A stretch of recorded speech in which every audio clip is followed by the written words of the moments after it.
तो गाइस सुबह का टाइम है और सुबह के बजे हुए अभी 4 और 4 बजे उठने का मेरा डेली का रूटीन होता है।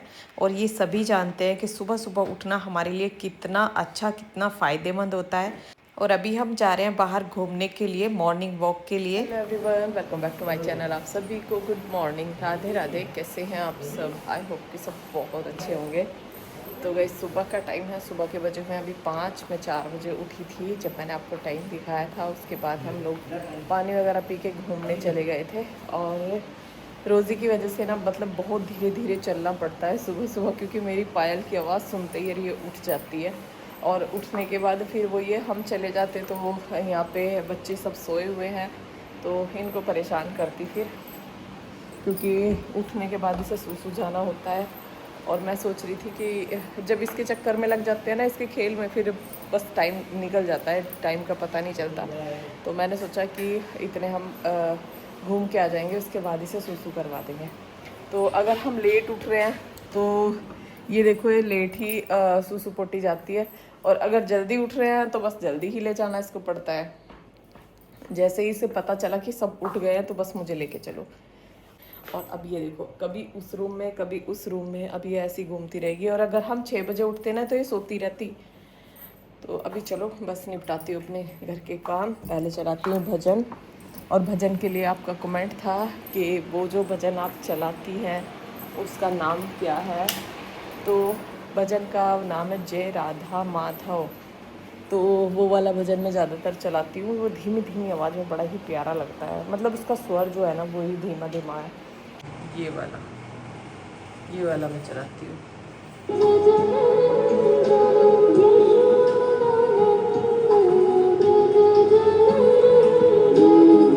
वाला भजन है।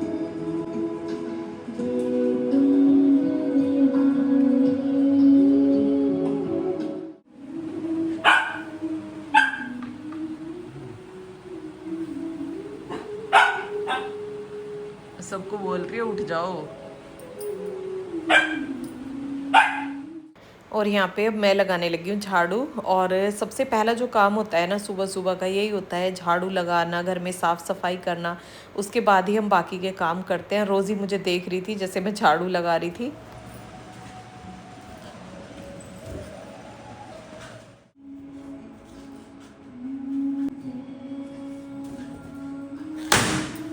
खत्म।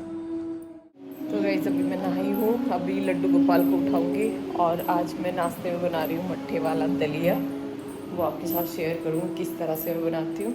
जो नमक डाल के दलिए को और मतलब बॉईल कर लेते हैं और उसके बाद उसको मट्ठे में मिला देते हैं। तो अभी मैं वो बनाऊँगी नाश्ते में। और खाने में देखती हूँ, मैं पहले लड्डू गोपाल को उठाऊँगी और मट्ठा बिलूँगी। मट्ठा बिलने के लिए तभी रखूँगी, पहले उनको उठा के पानी दे देती हूँ। अभिमन्यु भी उठ के आ गया है, टाइम हो चुका है 6:30 बजे का। तो यहाँ पे अब नाश्ते की तैयारी करूँगी। नाश्ते के लिए मैं बना रही हूँ ये मट्ठे वाला दलिया। और ये 1 कटोरी दलिया मैंने लिया है। और 1 कटोरी दलिए से ही ना बहुत सारा दलिया तैयार हो जाता है। तो इसमें यहाँ पे मैं पानी डाल दूँगी जिसमें कि ये गल जाएगा थोड़ा। और इसमें नमक डालूँगी।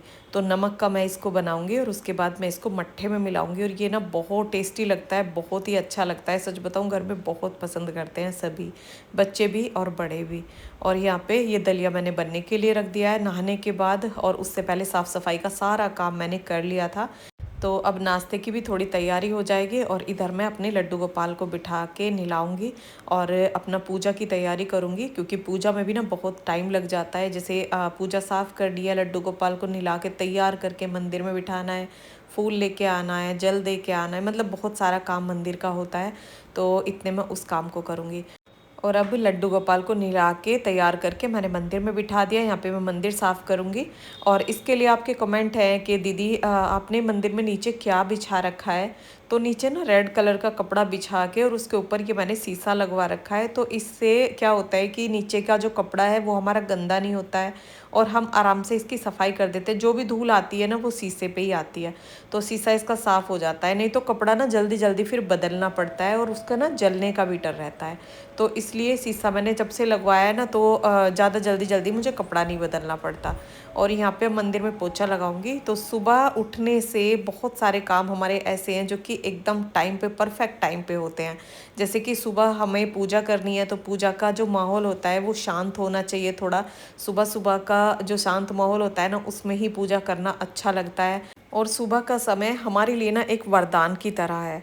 सुबह का जो समय होता है वो सिर्फ हमें एक नया दिन ही नहीं लाता हमारे लिए, बल्कि हमें एक नई ऊर्जा भी देता है, नई सोच भी देता है। जब हम सुबह उठते हैं तो हमारे अंदर ना नई नई सोच चलती है और हमारा माइंड अच्छे से काम करता है। सुबह जल्दी उठने से हमारा स्वास्थ्य मजबूत होता है और मन को शांत रखता है। ये समय एक प्रकृति के हमें करीब भी लेके जाता है। सुबह का जो समय होता है हम प्रकृति के बहुत करीब होते हैं और दिन भर एक सकारात्मकता हमारे अंदर भर देता है। तो सुबह हमें जल्दी ही उठना चाहिए, हमेशा सुबह जल्दी उठना चाहिए। और मैं सुबह जल्दी कैसे उठती हूँ, आपके ये बहुत सारे कमेंट होते हैं। दीदी लाइव में भी आपने ये कमेंट मुझसे किया था कि आप सुबह जल्दी कैसे उठते हैं। तो मेरी एक आदत बन चुकी है सुबह जल्दी उठने की, सुबह जल्दी उठ के अपने सारे काम करने की। मुझे खुद को ना बहुत अच्छा लगता है। जिस दिन मैं लेट हो जाती हूँ ना, सच बताऊँ, मेरे सारे काम इधर उधर मतलब अजीब से हो जाते हैं। और फिर अपने आप पे ना मुझे गुस्सा आता है कि मैं सुबह जल्दी क्यों नहीं उठी। क्योंकि कभी कभी ऐसा हो जाता है जैसे रात में लेट सोए हैं, और ये सबसे ज़्यादा ज़रूरी है रात में जल्दी सोना, तभी हम जल्दी सुबह उठ पाते हैं। जैसे आप पूछते हो ना दीदी सुबह जल्दी उठे कैसे, तो उसके लिए रात के जो काम है अपने, जो शाम के काम है, शाम का जो रूटीन है उसको जल्दी करो, जिससे कि हमारा खाना वगैरह सब कुछ जल्दी हो जाए। और उसके बाद दूध भी रहता है, 1-2 घंटे बाद जैसे हम दूध लेते हैं, तो मैं जल्दी अपने 7 बजे तक सारे काम निपटा देती हूँ। उसके बाद 9 बजे करीब हम दूध ले लेते हैं। तो बस जल्दी ही रात में 10 साढ़े 10 बजे के करीब हम सो जाते हैं, तो फिर जल्दी उठ जाते हैं सुबह, क्योंकि नींद ना पूरी हो जाती है। और अगर हम रात में लेट सो रहे हैं, सुबह जल्दी उठ रहे हैं, तो उसमें बीमार होने का भी डर रहता है, क्योंकि हमारी नींद पूरी नहीं होगी तो थकान भी महसूस होगी, तो उससे फीवर भी हो सकता है, बेचैनी, घबराहट, बहुत सारी चीज़ें हो जाती हैं। तो इसलिए रात में जल्दी सोना बहुत ज़रूरी है। और यहाँ पे अभी मैंने पूजा की है और फूल तोड़ के लेके आई थी मैं ऊपर से अपने गार्डन से। और यहाँ पे अब मैं माला का जप करूँगी और लड्डू गोपाल को नहला के सारी पूजा की तैयारी मैंने पोछा वगैरह लगा के उसके बाद मैं पूजा करने लगी थी। तो गाइस अभी मैं पूजा करके आई हूँ और आज से ना मैंने एक नियम बनाया है कि अब मुझे 24 घंटे में से भगवान के लिए 24 मिनट तो निकालनी है। और आराम से हो जाता है, लेकिन बस ये है कि जब हम पूजा में बैठते हैं और राधा राधा नाम जपते हैं तो एक ध्यान सा भटकता है बार बार, कभी कहीं जाता है कभी कहीं जाता है। लेकिन देखते हैं कुछ टाइम में अपने आप ही ना सब कुछ ठीक हो जाता है। फिर ध्यान वहाँ लगने लगता है पूजा पाठ में, राधा नाम में। तो आज से मैंने ये शुरू किया है, पहले भी करती थी बट पहले एक टाइम नहीं था कि कितना टाइम कर लिया, 5 मिनट 10 मिनट कुछ पता नहीं चलता था। तो आज से मैंने सोचा है कि 24 मिनट तो करने ही है, फिर उसके बाद देखते हैं टाइम बढ़ाएंगे। क्योंकि भगवान के लिए हम ये देखो पूरा दिन काम करते हैं, अपने घर में बच्चों के लिए, हस्बैंड के लिए, परिवार के लिए, सबके लिए टाइम निकालते हैं, लेकिन भगवान के लिए हमें कभी टाइम नहीं होता। ये रहता है कि ये काम कर लूँ, वो काम कर लूँ, काम तो लगे ही रहेंगे ज़िंदगी भर, और एक दिन पता चला जीवन यूँ ही निकल जाएगा पूरा। वो टाइम सोचते सोचते कि आज से निकल से, आज से निकल से। तो बस आज मैंने शुरू किया है ये। सुबह सुबह जैसे शांत माहौल होता है, पूरा शांति होती है चारों तरफ, तो तभी नाम जप करने में भी अच्छा लगता है। तो सुबह सुबह हो जाए तो ज़्यादा अच्छा है। और अभी बचे हैं 7:30 और पूजा वगैरह का सारा काम मेरा हो चुका है। ये देखो 7:30 बजे का टाइम है और अभी मेन्यू हो रहा है स्कूल के लिए तैयार। अब बस इसका नाश्ते के लिए करूँगी। वो दलिया मैंने बनने के लिए रख दिया था ना, तो अब बस मट्ठा मिलने के लिए रखती हूँ और उसमें दलिया मिला दूँगी, तो इनके सबके लिए ना नाश्ता हो जाएगा, अच्छा सा जो हेल्दी नाश्ता है वो हो जाएगा तैयार। तो गाइज़ मैंने यहाँ पे मट्ठा बेलने के लिए रख दिया था और इसमें घी भी निकल आया है और जल्दी ही निकल जाता है, जैसे मशीन लगा देते हैं ना तो, और थोड़ी बर्फ़ डाल देते हैं तो घी जल्दी आ जाता है। और मक्खन का लगा दिया है मैंने भोग, और मक्खन जैसे घर में रखा ही रहता है, मक्खन मैं रोज़ ही तैयार करती हूँ। तो अब जो ताज़ा मक्खन निकलेगा उसको भी कान्हा जी को दे के आऊँगी। और यहाँ पे ये दलिया कर लिया मैंने थोड़ा प्लेट में। अभी मन्नू जा रहा है स्कूल तो उसके लिए थोड़ा ठंडा कर लिया है प्लेट में, क्योंकि ये गर्म था। और यहाँ पे अब इसको मैंने मट्ठे में मिला दिया है। तो ये एक हेल्दी सा नाश्ता बन के हमारा तैयार हो जाता है। और सुबह सुबह चाय कॉफ़ी ऐसा कुछ भी हमें नहीं लेना चाहिए। ये चीज़ें हमारे लिए अच्छी नहीं होती हैं, तो मैं तो इनको अवॉइड ही करती हूँ। और इस चीज़ को सब जानते हैं कि ये चीज़ें हमारे लिए नुकसानदायक होती हैं, लेकिन फिर भी चाय कॉफ़ी की ऐसी आदत बना लेते हैं कि उसके बिना ना फिर रहा ही नहीं जाता है। मेरे लिए थोड़ी है। दही पिला दिए पूरी, ये इसको दोपहर को दूंगी। रोजी बैठ, चल बैठ। स्टे स्टे स्टे पीछे देगी, स्टे में स्टे स्टे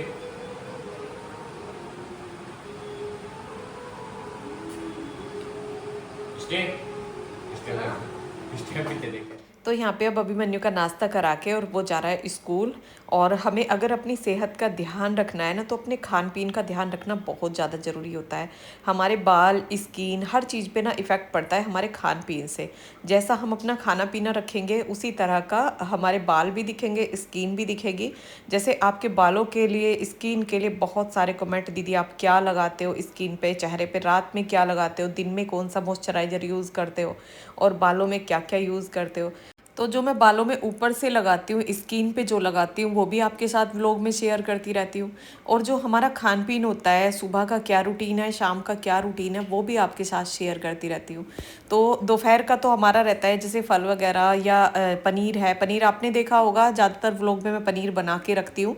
तीसरे चौथे दिन मैं पनीर बना के रखती हूँ, और थोड़ा थोड़ा पनीर ना हम दोपहर में ले लेते हैं, जिससे हमारे अंदर ना प्रोटीन की कमी नहीं होती है। जैसे हम वेजिटेरियन हैं, हम अंडा वगैरह नहीं यूज़ करते हैं, नहीं खाते हैं, तो उसके लिए पनीर खाना बहुत ज़्यादा ज़रूरी हो जाता है। क्योंकि जैसे जैसे हमारी उम्र बढ़ती है, कैल्शियम, प्रोटीन और कुछ एक रहन सहन भी होता है अपना। जैसे हम अंदर अंदर रहते हैं, हम लेडीज़ों के साथ क्या होता है, घर के अंदर अंदर रहने से हमें धूप के संपर्क में हम नहीं रहते हैं, तो विटामिन डी की कमी हो जाती है। और जब बॉडी में विटामिन डी की कमी हो जाती है ना, तो कैल्शियम की भी कमी हो जाती है।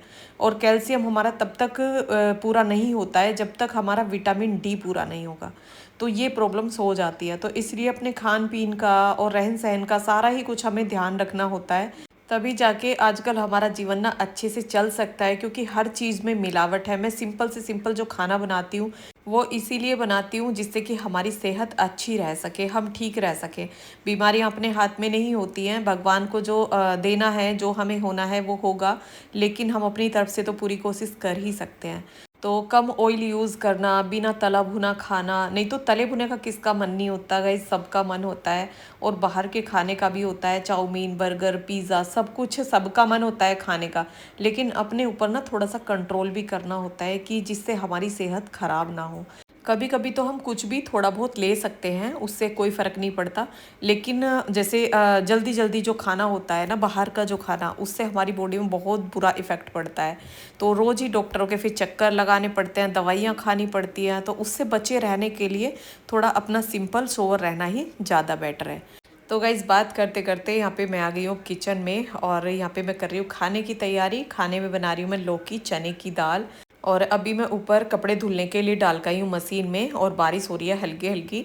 और चक्की में डाल दिए गेहूँ आटा पीसने के लिए। तो बीच बीच में जैसे मुझे जाना पड़ेगा, कपड़े निकाल के आऊँगी तो उसको भी देख लूँगी। क्योंकि आटे में जो चक्की में वो लगा हुआ होता है एक थैला, तो वो भर जाता है आटे से थोड़ी थोड़ी देर में, तो उसको खाली करना होता है। और चक्की के लिए आपके बहुत कमेंट होते हैं, दीदी आपने चक्की कहाँ से ली, कितने की ली। तो वो मैं कई बार आपको कमेंट बॉक्स में भी मैंने बता दिया है, और वीडियो में भी मैंने बताया था। अब से ये 3-4 साल पहले आई थी। और इसके ना बहुत सारे फ़ायदे हैं, और ज़्यादा महंगी भी नहीं आती है। शुरू में तो महंगी लगती है कि हाँ इतने पैसे, 9-10 हज़ार रुपये हम इसमें फूकेंगे तो कोई फ़ायदा नहीं है। इससे अच्छा तो 15 दिन में, 20 दिन में बाहर पिसवा लेंगे, वो अच्छा है। तो जब आप इसको यूज़ करेंगे ना, तब पता चलेगा कि इसके ना कितने सारे फ़ायदे हैं। क्योंकि बहुत लोगों को ना मैंने कहते हुए भी सुना है कि इतने पैसे डालने से क्या फ़ायदा, और आता है हर किसी के अंदर ये विचार आता है। जब हम सुनते हैं 10,000 की आ रही है, 15,000 की आ रही है, तो आता है विचार। लेकिन पता तभी चलता है जब हम इसको यूज़ करते हैं। इसके बहुत सारे फ़ायदे, हम किसी भी तरह का आटा तैयार कर सकते हैं, उसमें कोई मिलावट नहीं होती है। जैसे मल्टीग्रेन आटा होता है, या हमें गेहूँ चने का आटा पीसना होता है, दो गेहूँ मिला के पीसना होता है। बहुत सारे इसके फ़ायदे होते हैं। हल्दी वगैरह कुछ भी, बेसन कुछ भी हम इसमें तैयार कर सकते हैं। और यहाँ पे अब सब्जी हो गया हमारी तैयार और यहाँ पे अब मैं रोटियां बना लूँगी। और आपका पनीर के लिए कमेंट था कि दीदी आप जो पनीर में विनेगर डालती हैं वो नीचे उतार के दूध डालती हैं, और जब मेरा दूध बॉईल होता रहता है तो मैं उसमें ही विनेगर डाल देती हूँ। लेकिन आपके जैसा पनीर जैसा आपका है, इस तरह का मेरा पनीर नहीं बनता है। वो पनीर हमारा ना बिखरा बिखरा हो जाता है सब्जी में। तो वो किस लिए होता है? वो इसलिए होता है कि आप शायद उसका जो पानी है ना, जो निचोड़ना होता है, वो आप उसका पूरा नहीं निकालते हैं। पहले तो उसका पानी पूरा निकल जाना चाहिए और उसके ऊपर काफ़ी सारा वेट रखा हुआ होना चाहिए। और बॉईल होते हुए दूध में विनेगर डालने की कोई ज़रूरत नहीं है। आप दूध को बॉईल करके और उसके बाद उसमें विनेगर डालें। और यहाँ पे मैं एक्सरसाइज करने जा रही थी, जैसे कमर की एक्सरसाइज मुझे करनी है, कोई भी हैवी एक्सरसाइज मैं नहीं करूँगी। और सुबह मैंने नाश्ता कर लिया था दलिया और मट्ठे से। और यहाँ पे रोज़ी मेरे पास आके, मतलब कुछ भी मैं करने के लिए बैठती हूँ, कपड़े धुलने के लिए ऊपर जाऊँगी तो ये ऊपर मेरे साथ जाएगी।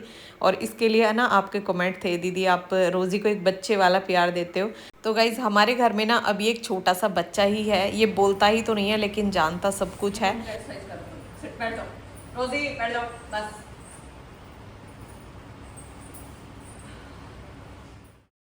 तो गाइज़ यहाँ पे अब मैं कमर की एक्सरसाइज करूँगी, और ये एक्सरसाइज ना कई बार पहले मैं आपके साथ शेयर कर चुकी हूँ। जिनको कमर में प्रॉब्लम है वो इन एक्सरसाइज को करें तो बहुत जल्दी कमर के दर्द में रिलीफ मिल जाता है। और ये कमर की जो प्रॉब्लम है ना, एक कॉमन सी हो गई है। किसी को डिस्क की प्रॉब्लम है, किसी को झिल्ली वाली प्रॉब्लम है, तो कुछ ना कुछ प्रॉब्लम कमर में है ही कि हाँ दर्द रहता है। जिसको भी देखो ना सुनने को मिलता है कि कमर में दर्द रहता है। तो ये 4 एक्सरसाइज हैं और ये मुझे डॉक्टर ने ही बताई थी, इसलिए मैं आपके साथ शेयर करती हूँ। इनसे मुझे बहुत रिलीफ मिला, और मेरी कमर में जो प्रॉब्लम थी वो मैंने आपके साथ पहले शेयर की थी। तो यहाँ पे अभी मैंने फर्स्ट वाली जो एक्सरसाइज की है, इसमें घुटनों को खड़े करके और बीच में से कमर को उठाए, हाथों को दोनों को सीधे रखा है और 15 तक काउंट किया है, और उसके बाद कमर को नीचे रखा है। फिर 10 तक काउंट किया है, यानी कि रेस्ट करना है 10 तक। फिर कमर को ऊपर उठाना है, फिर 15 तक काउंट करना है। और यहाँ पे फिर पैरों को ना एकदम धीरे से सीधा करना है, एकदम झटका नहीं देना है, नहीं तो कमर का दर्द ना बढ़ जाता है। बहुत धीरे से पैरों को सीधा करना है। फिर एक एक पैर उठा के इस तरह से अपनी तरफ खींचना है, और जितना भी हो सके, ज़्यादा जोर नहीं लगाना है, जितना भी हो सके उतना आप कर सकते हैं। और फिर पैर को सीधा कर देना है। तो इसी तरह से 5-5 बार एक्सरसाइज, हर एक्सरसाइज को ना 5-5 बार मैं करती हूँ। और ये 4 एक्सरसाइज हैं और इनसे ना बहुत फ़ायदा होता है गाइज। मुझसे ना सच बताऊँ खड़ा भी नहीं हुआ जाता था। ये देखिए मैं तो बेड रेस्ट पे ही थी, और इसके लिए आपके बहुत कमेंट होते हैं, दीदी आप कितने दिन में ठीक हो गए थे। तो मेरी जो प्रॉब्लम थी वो दूसरी थी, क्योंकि मैं जीने से गिर गई थी, इस वजह से मुझे प्रॉब्लम हुई थी। तो उसमें झिल्ली वाली प्रॉब्लम भी हो गई थी और मेरी बैकबोन क्रैक भी हो गई थी। तो क्रैक में तो कोई एक्सरसाइज मुझे नहीं करनी थी, जब तक वो क्रैक ठीक हुआ था तब तक तो कोई एक्सरसाइज नहीं की थी। लेकिन अगर झिल्ली वाली प्रॉब्लम है या डिस्क वाली प्रॉब्लम है, उसमें एक्सरसाइज बहुत अच्छा काम करती है। तो 2 एक्सरसाइज मैंने इससे पहले कर ली हैं, और ये है तीसरी एक्सरसाइज। तो इसको बिल्कुल सीधे लेट के एक एक पैर को ऊपर उठाना है, हाथों को बिल्कुल सीधा रखना है। ये एक्सरसाइज अगर आप ना कर पाएँ तो किसी की हेल्प भी ले सकते हैं, लेकिन इस एक्सरसाइज को ज़रूर करें। ये इसमें ना बहुत कारगर है, बहुत जल्दी इससे आराम मिलता है। क्योंकि जैसे पैर आप ऊपर उठाएंगे, अगर नहीं उठाया जा रहा है तो किसी दूसरे से भी पैर को उठवा सकते हैं। जहाँ तक आपको रिलीफ मिले, जहाँ तक सही लगे वहाँ तक पैर को उठाएं। और यहाँ पे रोज़ी ना मैट को पकड़ रही थी, मतलब काटने की कोशिश कर रही थी, तो इसको मैं डांट रही थी। क्योंकि जब इनको ना डॉगी को काटने की आदत पड़ जाती है, जैसे कपड़ा है, चप्पल है, तो फिर ना वो उसको काटने लगते हैं। तो इसलिए जब भी ये कुछ भी काटती है ना, तो मैं इसको डांटती हूँ, जिससे कि इसको वो आदत ना बने। और यहाँ पे अब ये लास्ट एक्सरसाइज है, तो इसमें हाथों को मैंने पीछे बांध लिया है, उल्टी लेट गई हूँ। और अब बस गर्दन को ऊपर उठाना है, सांस को अंदर भरना है और गर्दन को ऊपर उठाना है। फिर सांस को छोड़ते हुए गर्दन को नीचे रखना है, और 10-10 तक काउंटिंग करनी है। और ये देखो बैठ के ना मुझे इतने ध्यान से देख रही है, ये सोच रही है पता नहीं मैं क्या कर रही हूँ। और ये अभी ना आराम से लेट गई थी सोने के लिए, लेकिन जैसे मैं बैठी फिर आके बैठ गई है।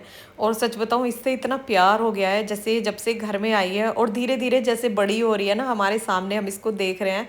अब ये 3 महीने की हो गई है, और जिस टाइम ये आई थी ना उस टाइम ये 1 महीने की थी। तो और सीखती भी ना सब चीज़ों को बहुत जल्दी है। जिस चीज़ को हम इसको सिखाते हैं, जो बात सिखाते हैं ना, उसको बहुत जल्दी सीख जाती है। और जैसे आपका एक कमेंट था ना कि दीदी जो लोग जानवरों से प्यार करते हैं ना वो भगवान के बहुत करीब होते हैं। तो गाइज़ करीब हों या ना हों, लेकिन सच बताऊं मुझे और मेरे हस्बैंड को भी जानवरों से, बच्चों को भी, सभी को बहुत ज़्यादा प्यार है। तो हम लोग जैसे बाहर भी जाते हैं, सुबह सुबह घूमने जाते हैं, तो आपने कई व्लॉग में देखा भी होगा बहुत सारे डॉगी ना हमें घेर लेते हैं। और एक तो ऐसा है कि साथ साथ ना रनिंग भी करता है। तो उनको सुबह जैसे हम कुछ खाने के लिए लेके जाते हैं, और पतिदेव तो मतलब डेली ही उनको बिस्किट खाना वो खिलाते ही हैं। मेरा तो बाहर कहीं आना जाना होता नहीं है, मैं तो बस सुबह जाती हूँ जैसे घूमने के लिए, तो तभी उनको कुछ ना कुछ खिला देती हूँ। और इन बेचारों को हम नहीं खिलाएंगे तो और कौन खिलाएगा, ये हमसे ही मांगेंगे। और एक इंसान ऐसा है कि वो हर किसी का पेट भर सकता है, लेकिन ये जानवर हैं, ये बेचारे क्या करेंगे। और यहाँ पे गाइज ये ना दूर बैठ के देख रही थी मुझे, और जैसे मैंने इसको बुलाया तो एकदम से मेरे पास आ गई। और मैं ओम का जप करती हूँ ना जब, तो ये बहुत ध्यान से मेरे मुंह को देखती है। और अभी मैं आपको थोड़ा सा दिखाऊंगी, और पहले भी व्लॉग में मैंने आपको दिखाया है।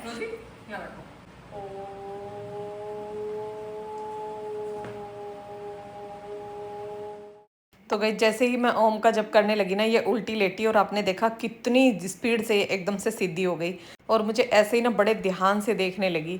और यहाँ पे अब मैं आ गई हूँ ऊपर, और कपड़े कुछ मैंने पहले पानी में को निकाल दिए थे, और जो कुछ अब बचे हुए हैं उनको भी निकाल दूंगी। टाइम हो चुका है 10:30 बजे का। खाना वगैरह सभी का हो चुका है, मैंने अपना नाश्ता कर लिया था, उसके बाद मैंने एक्सरसाइज की है। और खाना अभी मैं नहीं खाऊंगी, क्योंकि पूरा काम ख़त्म करने के बाद ही मैं खाना खाती हूँ। और खाना ना हमें हमेशा आराम से तसल्ली में बैठ के ही खाना चाहिए, क्योंकि जब हम जल्दबाजी में खाते हैं ना तो खाने को सही से चबाते भी नहीं है, जल्दी जल्दी यूं ही खा लेते हैं। और खाना खाने में ना मुझे थोड़ा टाइम भी लगता है, क्योंकि मैं खाना थोड़ा धीमा धीमा खाती हूँ। और ये चीज़ ना या तो आप जेनेटिक समझ लो, क्योंकि मेरी मम्मी जो है ना वो भी बहुत धीमे धीमे से ही खाना खाती है, बहुत टाइम लगता है मतलब उन्हें खाना खाने में, और बहुत देर तक चबा चबा के। और खाने को वैसे हमें हमेशा चबा चबा के ही खाना चाहिए, जितने हमारे दांत होते हैं, अगर इतने बार हम खाने को चबाते हैं ना तो पेट की, हमें सच बताऊं, कोई बीमारी नहीं होने वाली, क्योंकि खाना हमारा इतना लिक्विड हो जाता है कि अंदर के ऑर्गन्स पे ना वो ज़्यादा भारी नहीं पड़ता। और यहाँ पे अभी कपड़े मैंने पानी में को निकाल दिए, और ये देखो कितने सुंदर सुंदर से फूल खिल रहे हैं। और जैसे मैं कपड़े धुल रही हूँ ना तो इधर को भी घूम लेती हूँ। और सुबह सुबह ना तितलियाँ भंवरे इतने ज़्यादा आते हैं पौधों में। तो ये मेरा जो गार्डन है इसमें मुझे सच में आके ना बहुत शांति और बहुत सुकून मिलता है। आपके इसके लिए ना बहुत कमेंट होते हैं, दीदी आपका जो गार्डन है वो हमें बहुत अच्छा लगता है। तो गाइज गार्डनिंग के जो शौकीन है ना उनको तो ये सब ना बहुत अच्छा लगता है, लेकिन जिनको इन चीज़ों का शौक नहीं है ना उनको ये सब बकवास लगता है कि इतने सारे पौधे लगा रखे हैं, इतने गमले लगा रखे हैं, उनको ये सब ना बेकार लगता है। तो हमें तो ये बहुत अच्छा लगता है। सुबह सुबह मैं जाके ऊपर घूमती हूँ, और जब ये तितलियाँ भंवरे वहाँ पे देखती हूँ ना तो मुझे बहुत अच्छा लगता है, चिड़िया चहकती रहती है पौधों में। तो यहाँ पे अभी कपड़े वगैरह सुखा के और यहाँ पे मैं आ गई हूँ, और ये बालों में लगा रही हूँ मैं तेल, जो शांति निहार आंवला है। बाल जैसे मैंने धुले थे तो तब से तेल नहीं लगाया था, अब इनमें तेल लगा के और उसके बाद मैं इनकी चोटी बनाऊंगी। और जब हम चोटी बना लेते हैं ना बालों की, तो बाल हमारे कम टूटने के चांस होते हैं, क्योंकि बाल इलझते नहीं हैं। तो कुछ नुस्खे जो घरेलू हैं स्किन के, हेयर के, वो सब मैं आपके साथ शेयर करती रहती हूँ। और गाइज़ आप सभी से मेरी एक रिक्वेस्ट है कि मुझे ज़्यादा से ज़्यादा जितना भी आपसे हो सके उतना मुझे सपोर्ट करें, और मेरा हौसला बढ़ाए, हिम्मत बढ़ाए। मुझे एक नया रास्ता दिखाई देता है आगे बढ़ने का। और मेरा ये एक सपना है कि यूट्यूब पे मेरी भी एक बड़ी सी फैमिली हो। आप ज़्यादा से ज़्यादा मेरे वीडियो को लाइक करें, चैनल को सब्सक्राइब करें। तो गाइज़ ये आपसे मेरी एक रिक्वेस्ट है। आपके सपोर्ट के बिना मैं आगे नहीं बढ़ सकती हूँ, बस मेहनत कर सकती हूँ, लेकिन वीडियो को लाइक करना, चैनल को सब्सक्राइब करना, वो सब आपके हाथ में होता है। और 10-20 हज़ार जो सब्सक्राइबर होते हैं इनको तो लोग ये बोल देते हैं कि क्या है ये कोई ज़्यादा नहीं है, लेकिन उनको ना ये पता नहीं होता कि इतने सब्सक्राइबर करने के लिए ना कितनी मेहनत करनी होती है, इतनी यूट्यूब पर अपनी फैमिली बनाने के लिए। उनको बस ये लगता है कि ये तो बहुत आसान है, वीडियो बनाते हैं डालते हैं ऐसे ही हो जाता है, लेकिन सच बताऊं बहुत मुश्किल से सब कुछ मिलता है। तो गाइज़ यहाँ पे बालों की अब बना लिया मैंने टाइट टाइट करके चोटी। इसी तरह से बाल धुल के और तेल डाल के मैं इसी तरह से बना के रखती हूँ, जिससे बाल कम टूटते हैं। तो अब ये वीडियो रोक लेते हैं यहीं पे। वीडियो पसंद आया हो तो वीडियो को लाइक करना, चैनल पर जो नए हैं पहली बार मेरा वीडियो देख रहे हैं तो प्लीज़ मेरे चैनल को सब्सक्राइब करना। मिलते हैं फिर एक नए ब्लॉग में। राधे राधे।